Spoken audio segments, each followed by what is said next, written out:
বুদ্ধির ঝাঁপি পর্ব 242-এ আপনাকে স্বাগত বন্ধু। এখানে 3টে ঘরের 3টে ছবি আছে এবং একটা ঘর ফাঁকা আছে। 1, 2, 3 পরপর 3টে ছবি থেকে একটা করে অক্ষর নিয়ে একটা অর্থপূর্ণ শব্দ বানাতে হবে, যেটা বসবে চতুর্থ ঘরটায়, যা আপনি নিশ্চয়ই পারবেন। আপনি ভাবার জন্যে 20 সেকেন্ড সময় পাবেন। তারপর আপনি আপনার উত্তর কমেন্ট বক্সে লিখে দিন।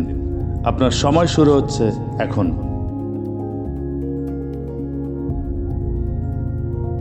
এই রকম আরও ধাঁধা পেতে আমার ফেসবুক প্রোফাইলটা ফলো দিয়ে রাখুন এবং আইবি ক্রিয়েশনস ইউটিউব চ্যানেলটা সাবস্ক্রাইব করে রাখুন।